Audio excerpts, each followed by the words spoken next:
Good morning students, welcome to Max online class. Today we are going to learn about direct and inverse proportion. Before going to the topic, we will discuss about ratio and proportion which we learned in 6th standard. நம்ம already 6th இதை பற்றி நம்ம நிறைய படிச்சிருக்கோம். அதை திரும்ப ஒரு recall பண்ணலாம், சரிங்களா? First one is ratio. What is mean by ratio? Ratio is nothing but the comparison of two quantity of the same kind. ரெண்டு குவான்டிட்டி நம்ம கம்பேர் பண்ணுறோம், அந்த ரெண்டு குவான்டிட்டியும் வந்து சேம் கைண்டாக இருக்கணும். ஃபார் எக்ஸாம்பிள் கிலோகிராம், ஒரு குவான்டிட்டி வந்து கிலோகிராமில் இருக்குன்னா இன்னொரு குவான்டிட்டி கிலோகிராமில் தான் இருக்கணும், சரிங்களா? சப்போஸ் ஒரு குவான்டிட்டி கிராமில் இருக்குன்னா இன்னொரு குவான்டிட்டியும் நம்ம கிராமில் தான் இருக்கணும். அப்படி இருந்தால் தான் நம்ம என்ன பண்ண முடியும், கம்பேர் பண்ண முடியும், சரிங்களா? அப்படி சப்போஸ் கிலோகிராம் இன்னொரு குவான்டிட்டி வந்து கிராம் அப்படி இருந்ததுன்னா அந்த ரெண்டு குவான்டிட்டியும் நம்ம ஈக்குவலாக மாற்றிடுறோம், சரிங்களா? ஒன்று ரெண்டுமே கிராமாக மாற்றிடணும், அல்லது ரெண்டுமே கிலோகிராமாக மாற்றிடணும். அதுக்கப்புறம் தான் நம்ம என்ன பண்ணணும், கம்பேரே பண்ணணும், சரிங்களா? இப்போ ரேஷியோக்கான ஒரு சிறிய எக்ஸாம்பிள் சொல்கிறேன் பாருங்கள். இப்போ உங்கள் வீட்டுக்கு வந்து ஒரு ஃப்ரெண்டு வந்துடுறாரு. அந்த ஃப்ரெண்டுக்கு வந்து ஒரு கிளாஸ் ஃபுல்லாக நீங்கள் என்ன பண்ணுறீங்க, ஒரு கிளாஸ் ஃபுல்லாக லைம் ஜூஸ் போட்டு தரீங்க, சரிங்களா? இப்போ இந்த ஒரு கிளாஸுக்கு எத்தனை ஸ்பூனு சுகர் போடணும்னா 2 ஸ்பூன் சுகர் போடணும். அப்படி போட்டால் தான் நம்மளுக்கு என்ன கிடைக்கும், டேஸ்ட் கிடைக்கும், சரிங்களா? அந்த சுகர் டேஸ்ட் கிடைக்கும், ஓகேங்களா? இப்போ சப்போஸ் இன்னொரு ஃப்ரெண்டு வந்துடுறாரு. இன்னொரு ஃப்ரெண்டு வந்தால் இன்னொரு கிளாஸ் தேவை, இன்னொரு கிளாஸ் ஆஃப் ஜூஸ் தேவை, சரிங்களா? அப்போ 2 கிளாஸ் ஜூஸ்க்கு எவ்வளோ சுகர் தேவைப்படும்? ஆல்ரெடி ஒரு கிளாஸுக்கு நம்ம எத்தனை ஸ்பூன் போடுவோம், 2 ஸ்பூன் சுகர் போடுவோம். அப்போ இன்னொரு கிளாஸ் போடணுன்னா, ஜூஸ் போடணுன்னா எத்தனை சுகர் போடுவோம், எத்தனை ஸ்பூன் போடுவோம்? அதுக்கும் ஒரு 2 போடணும். அப்போ மொத்தம் எத்தனை ஸ்பூனு, 4 ஸ்பூன். அப்போ 2 கிளாஸ் லைம் ஜூஸுக்கு 4 ஸ்பூன் சுகர் போடணும், சரிங்களா? இதுதான் அது கம்பேரிசன். ஸோ அப்போ the ratio of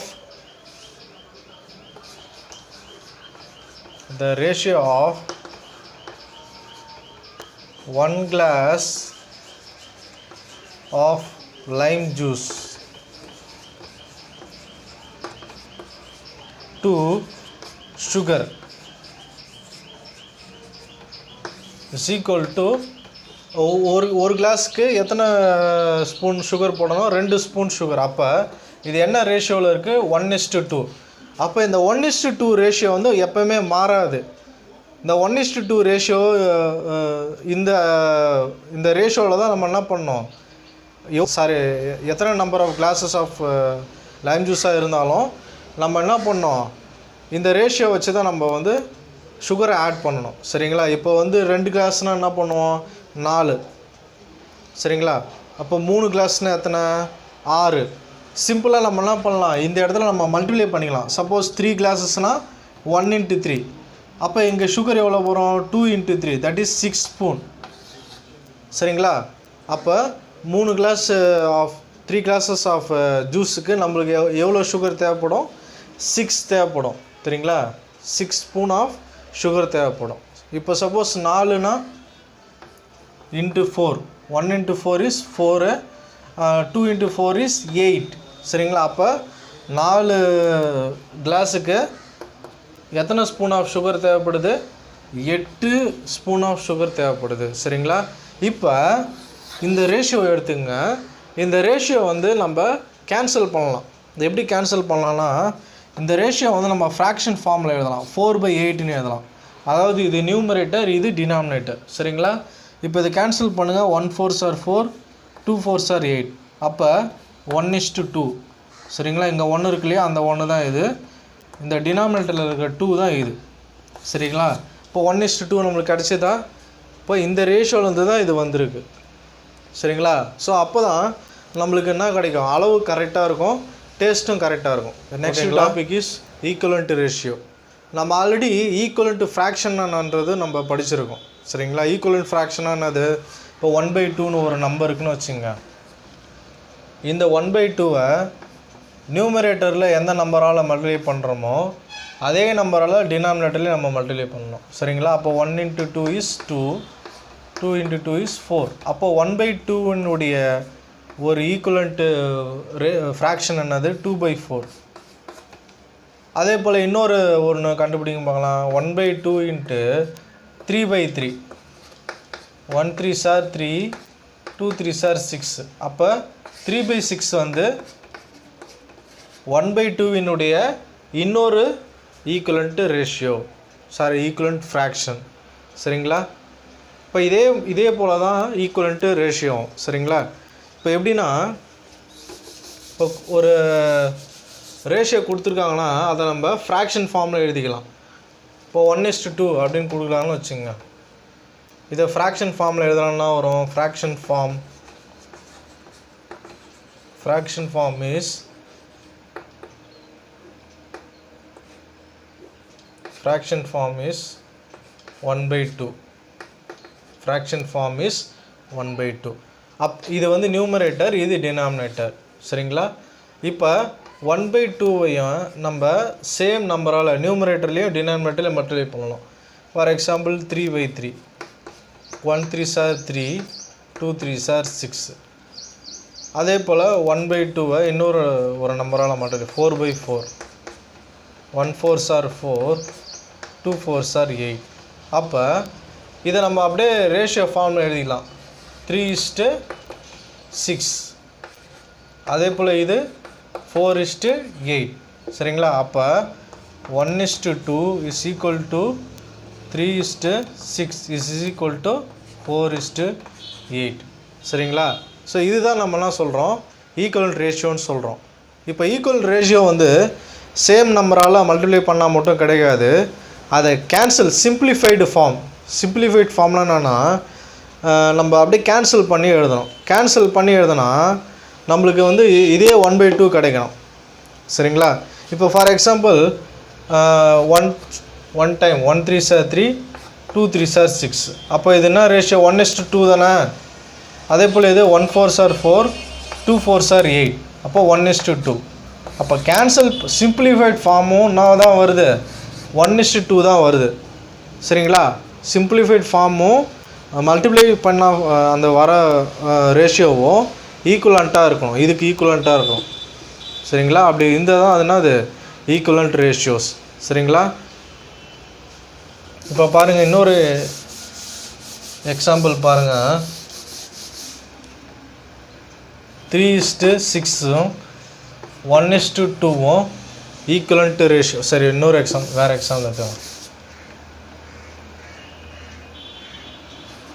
3:18 1:6 ஈக்குவலண்ட்டா, whether they are equivalent அப்படின்னு நான் கேட்குறேன். ரெண்டுமே ஈக்குவலண்ட்டா அப்படின்னு கேட்குறேன். சரிங்களா? இப்போ நான் 3:18 கேன்சல் பண்ணுறேன். 1 3s are 3, 6 3s are 18. சரிங்களா? இப்போ 1:6. இப்போ இதுவும் 1:6 தான். சரிங்களா? அப்போ ரெண்டுமே ஈக்குவலண்ட்டாக இருக்கா? அப்போ 3:18 is equal to 1:6. லாஸ்ட்டாக நம்ம என்ன பார்த்தோம்? மல்டிப்ளை பண்ணால் ஈக்குவலண்ட்டாக இருக்கிறதான்னு பார்த்தோம். சரிங்களா? இப்போ கேன்சல் பண்ணால் அது ஈக்குவலண்ட்டாக இருக்குதான்னு நான் செக் பண்ணுறேன். சரிங்களா? ஸோ இதுதான் அது ஈக்குவலண்ட் ரேஷியோஸ்க்கான ஒரு சின்ன எக்ஸாம்பிள். ஓகேங்களா? இப்போ இதிலேருந்து தான் நான் என்ன பண்ண போகிறேன்? ப்ரொபோர்ஷனல்ன்றதை நான் சொல்ல போகிறேன். சரிங்களா? இப்போ 2 ரேஷியோ எடுத்துக்கிட்டால் அந்த 2 ரேஷியோ ஈக்குவலண்ட்டாக இருந்தால் அதை நம்ம ப்ரொபோர்ஷன்னு சொல்லலாம். இதை எப்படி சொல்லலாம்னா, A:B அப்படின்னு ஒரு ரேஷியோ எடுத்துக்கிறேன். அதே போல் C:D, A:B ஒரு ரேஷியோவும் C:D ரேஷியோவும் ஈக்குவலண்ட்டாக இருந்துச்சுன்னா A:B இஸ் ப்ரொபோர்ஷன் ஆஸ் C:Dன்னு சொல்லலாம். அல்லது A:B is proportion to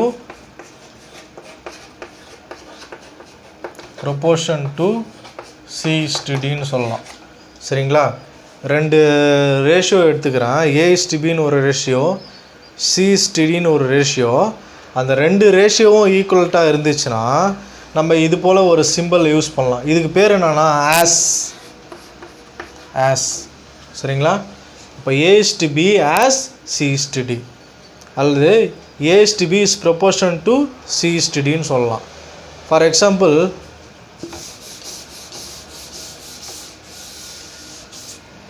five is to 15, 1:3, இது ரெண்டுமே ஈக்குவலண்ட்டா அப்படின்னு நம்ம செக் பண்ணுறோம். சரிங்களா? இப்போ இதை கேன்சல் பண்ணலாம் இல்லையா? 1 5s are 5, 3 5s are 15. அப்போ இது என்ன சிம்பிளிஃபைடு ரேஷியோன்னு? சிம்பிளிஃபைடு ஃபார்ம்னது 1:3. இதுவும் 1:3 தான், அப்படி தானே?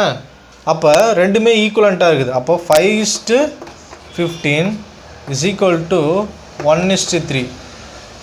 ஓகேங்களா? அல்லது 5:15 as 1:3 அப்படின்னு சொல்லலாம்.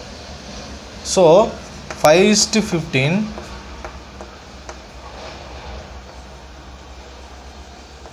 and 1:3 are in proportion.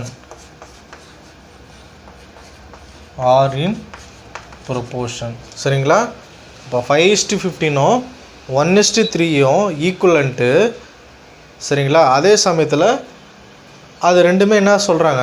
ப்ரொப்போர்ஷன்னு சொல்கிறாங்க. சரிங்களா? அது ஈக்குவலாக இருந்ததால் அது ப்ரொப்போர்ஷன். 5:15 வந்து சிம்பிளிஃபை பண்ணால் 1:3 வருது. ஸோ இந்த 1:3 இந்த 1:3 ஈக்குவலண்ட்டு. அதனால் 5:15 1:3 ஆர் இன் ப்ரொப்போர்ஷன். இதை வந்து நம்ம இந்த சிம்பிள் யூஸ் பண்ணலாம். சரிங்களா? இப்போ நம்ம ரேஷியோவுக்கான ஒரு சின்ன எக்ஸாம்பிள்ஸும் பார்க்கலாம். சரிங்களா? Find the ratio of 2 kg of rice to 600 grams of sugar. சரிங்களா? இப்போ நம்ம பார்க்க வேண்டியது என்னென்னா, ரெண்டுமே சேம் யூனிட்டான்னு பார்க்கணும். இங்கே பார்த்தீங்கன்னா கிலோகிராம்னு இருக்குது, இங்கே பார்த்தீங்கன்னா கிராம்னு இருக்குது. சரிங்களா? அப்போ இந்த கிலோகிராமை நம்ம என்ன மாற்றிக்கலாம்? கிராமாக மாற்றிக்கலாம். இப்போ 2 kg இஸ் ஈக்குவல் டு என்னது? 1 kg ஈக்குவல் டு 1000 கிராம். அப்படி தானே? 1 kg ஈக்குவல் டு 1000 கிராம். அப்போ 2 kgனா 2 × 1000, தட் இஸ் 2000 கிராம். அப்போ 2 kgனா என்னது? 2000 கிராம். இங்கே ஆல்ரெடி கிராம் இருக்குது, சேம் யூனிட்டாக மாறிடுச்சா? இப்போ நம்ம கம்பேர் பண்ணலாம். அப்போ ratio of rice to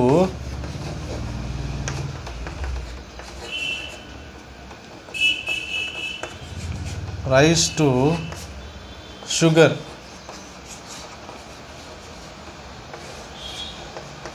ratio of rice to sugar is equal to ratio of rice, அதாவது ரைஸ்னுடைய குவான்டிட்டி என்னது? 2 kg. 2 kg நம்ம என்ன மாற்றிட்டோம்? கிராமாக மாற்றிட்டோம். ஏன்னா ரெண்டுமே சேம் யூனிட்டாக இருந்தால் தான் நம்ம என்ன பண்ணணும்? ரேஷியோ ஃபார்மில் எழுத முடியும். சரிங்களா? அப்போ 2000 இஸ்ட்டு இங்கே ஃபஸ்ட்டு என்ன வருதோ அதை தான் நம்ம எழுதணும். இங்கே ரைஸ் வந்ததால் ரைஸினுடைய குவான்டிட்டி தான் ஃபஸ்ட்டு எழுதணும். சரிங்களா? அடுத்தது தான் என்ன வருது? சுகர் வருது. சுகர்னுடைய குவான்டிட்டி என்னது? 600 கிராம். சரிங்களா? அதே போல் நம்ம இது போல் ரேஷியோ ஃபார்ம் எழுதும் போது நம்ம கண்டிப்பாக யூனிட்டை போடக்கூடாது. சரிங்களா? இங்கேயும் கிராம், இங்கே இதுவும் கிராமு இதுவும் கிராம், அதனால் பக்கத்து கிராம் போட்டுற போகிறீங்க. கிராம் போடக்கூடாது. சரிங்களா? யூனிட் வந்து ரேஷியோ ஃபார்மில் எழுதும் போது போடக்கூடாது. சரிங்களா?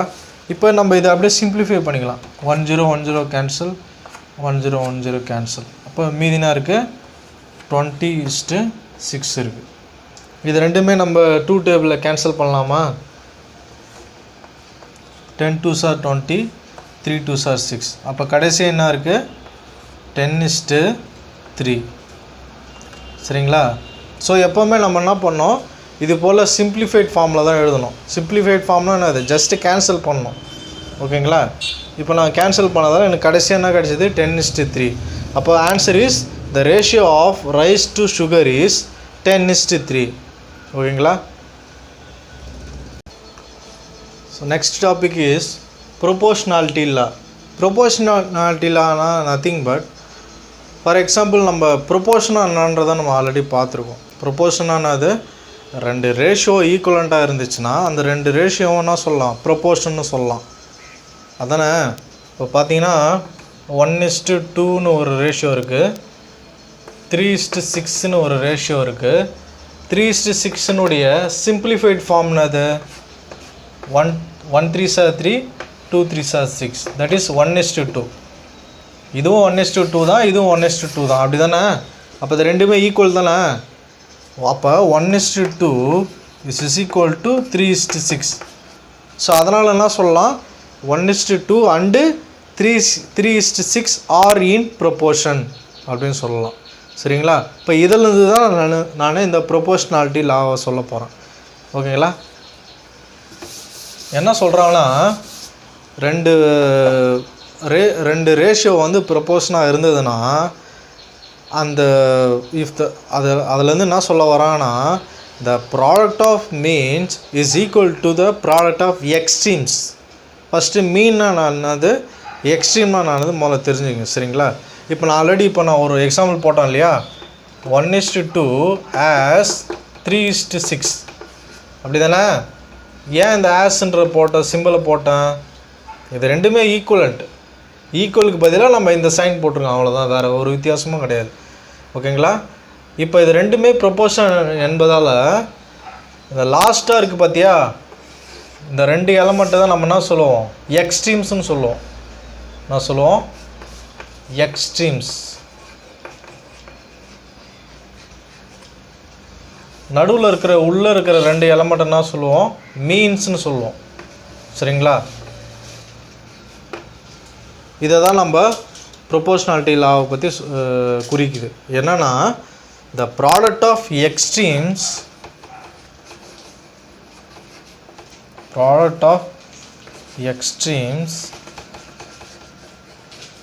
is equal to the product of means.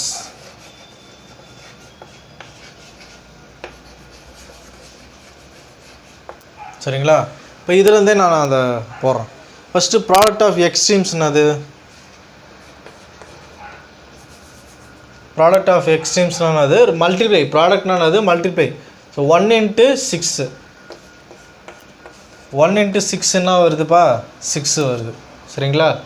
அதே போல் product of means that is 2 × 3, 2 × 3 is 6. So ரெண்டுத்தினுடைய ஆன்சரும் ஈக்குவலண்ட்டாக இருக்குது. சரிங்களா? ஓகேங்களா? அப்போ இந்த ரெண்டு ரேஷியோஸ் வந்து ப்ரொபோஷனாக இருந்ததுன்னா நம்ம ப்ரொபோஷனாலிட்டி லாவை யூஸ் பண்ணி நம்ம ஆன்சரை வர வைக்கலாம். சரிங்களா? ஸோ அதுலேருந்து தான் நான் இதை சொல்கிறேன். இப்போ 1:2வும் 3:6ம் ஆர் இன் ப்ரொபோர்ஷன், ரெண்டுமே ஈக்குவலண்ட் ரேஷியோ.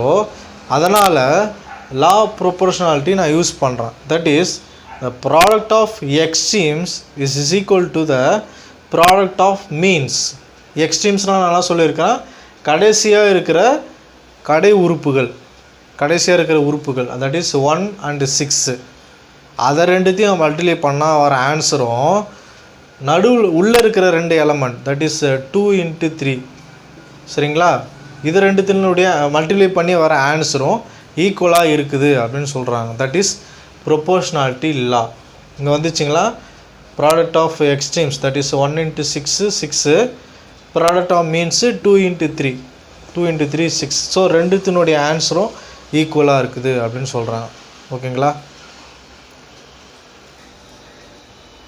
எக்ஸாம்பிள் 2, நான் ஆல்ரெடி ப்ரொபோஷனாலிட்டி லாவில் சொன்னேன், ரெண்டு ரேஷியோ வந்து ப்ரொபோஷனாக இருந்ததுன்னா லா ஆஃப் ப்ரொபோஷனாலிட்டி யூஸ் பண்ணலாம். That is product of extremes is equal to the product of means. இங்கே என்ன சொல்லியிருக்காங்கன்னா, ப்ரொபோஷனாலிட்டி லாவை யூஸ் பண்ணிவிட்டு இந்த ரெண்டு ரேஷியோவும் ப்ரொபோஷனாக இருக்குதான்றதை செக் பண்ண சொல்கிறாங்க.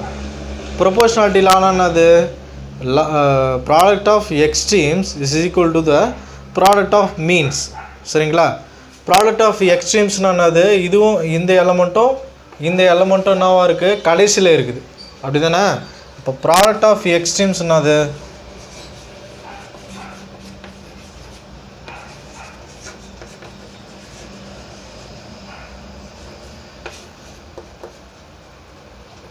3 into 20 that is 60.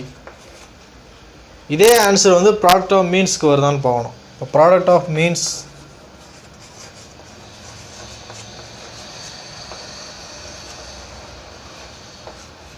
that is means another 2 into 30. 2 into 30 is 60. அப்போ therefore product of means is equal to product of extremes is equal to product of means.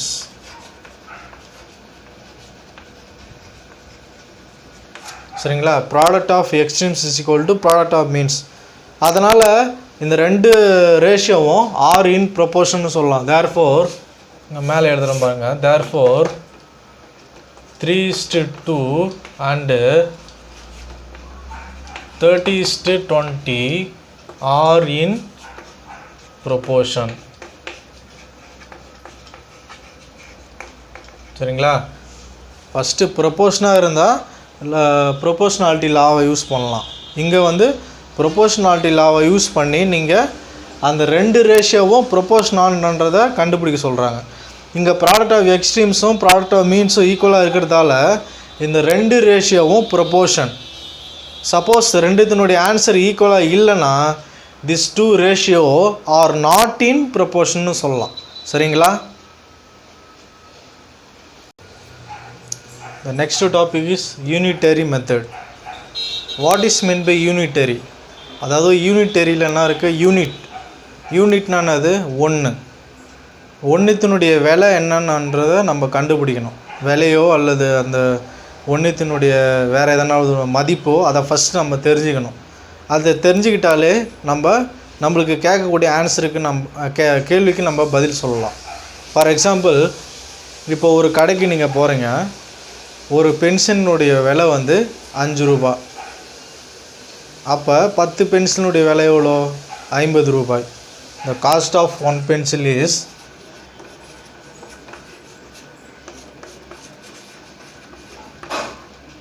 equal to ₹5. அப்போ cost of 10 pencil, cost of 10 pencil is equal to another 10 into the cost of one pencil is 5, that is ₹50. அப்போ the cost of one pencil இருக்கு இல்லையா, இதுதான் நான் சொல்லுவாங்க unit, ஒரு யூனிட்டுடைய விலை. இந்த ஒரு யூனிட்டுடைய விலை தெரிஞ்சதால் நம்ம எத்தனை 10 யூனிட்டினுடைய விலை நம்மளுக்கு தெரிஞ்சிச்சு. that is the cost of 10 pencil is equal to 10 into 5, that is 50. சரிங்களா. இப்போ suppose cost of the cost of 20 pencil is equal to 200 சொல்கிறான்னு வச்சுக்கோ. the cost of 20 pencil is equal to 200. then what is the cost of 5 pencil? then what is the cost of 5 pencil அப்படின்னு கேட்குறாங்கன்னு வச்சுங்க. First நம்ம cost of 20 பென்சிலை use பண்ணி நம்ம ஒரு பென்சிலுடைய விலை எவ்வளோன்றதை நம்ம கண்டுபிடிக்கணும். அதுக்கப்புறம் ஒரு பென்சிலினுடைய விலையையும் இந்த 5ஐயும் நம்ம மல்டிப்ளை பண்ணால் காஸ்ட் ஆஃப் 5 பென்சிலினுடைய விலை என்னன்னு தெரிஞ்சிடும். புரியுதுங்களா. இப்போ சொல்யூஷன் பாருங்கள். இது எக்ஸாம்பிள் 3ன்னு வச்சுங்க. அதாவது என்ன கொஷின்னா, the cost of 20 pencil is 200. then find out the cost of 5 pencil. So இதுதான் கொஸ்டின். சரிங்களா. இப்போ இதிலேருந்து நான் ஆன்சர் போடுறேன். இப்போ நம்மளுக்கு என்ன கொடுத்துருக்குறாங்க, cost of 20 pencil. Cost of 20 pencil is equal to ₹200. அப்போ காஸ்ட் ஆஃப் 1 பென்சில்னது, cost of 1 pencil is equal to 200 is divided by 20. சரிங்களா. இந்த 20 வந்து இந்த சைடு போகிறப்ப என்ன மாறிடும், டிவைட் ஆகிடும். சரிங்களா. அப்போ 200 divided by 20 இந்த கேன்சல் பண்ணுங்கள், 0 0 கேன்சல், 1 டைம் 10 டைம். அப்போ காஸ்ட் ஆஃப் 1 பென்சில் வந்து ₹10. அப்போ காஸ்ட் ஆஃப் 5 பென்சில் என்னது? Cost of 5 pencil is equal to 5 into 10. அதாவது 5 into cost of 1 pencil, 5 into 10 is ₹50. சரிங்களா? அப்போ 5 பென்சிலுடைய விலை என்னது? ₹50. ஓகேங்களா? ஸோ ஒன் செகண்ட் இதை சொல்கிறேன் நான். இப்போ காஸ்ட் ஆஃப் 20 பென்சில் வந்து ₹200. ஸோ இதில் இருந்து நம்ம காஸ்ட் ஆஃப் 5 பென்சிலுடைய விலை என்ன அப்படின்னு கண்டுபிடிக்கணும். Sorry, cost of 5 pencil is equal to what? Okay, இப்போ சொல்யூஷன் பாருங்கள். Cost of 20 pencil is equal டுனது 200. சரிங்களா? அப்போ இதிலேருந்து நம்ம காஸ்ட் ஆஃப் 1 பென்சில் எவ்வளோன்னு கண்டுபிடிக்கணும். 1 பென்சில்னாது இந்த 20 வந்து இங்கே டிவைடில் போயிடும். இங்கே இருக்கிற 20 இருக்கு இல்லையா, இது வந்து டிவைடில் போயிடும். That is 200/20. இது நம்ம கேன்சல் பண்ணால் என்ன வருது? 10ன்னு வருது. அப்போ காஸ்ட் ஆஃப் 1 பென்சில் இஸ் 10. இதிலேருந்து காஸ்ட் ஆஃப் 5 பென்சில் கண்டுபிடிக்கணும். That is 5 into 10, that is 50. சரிங்களா?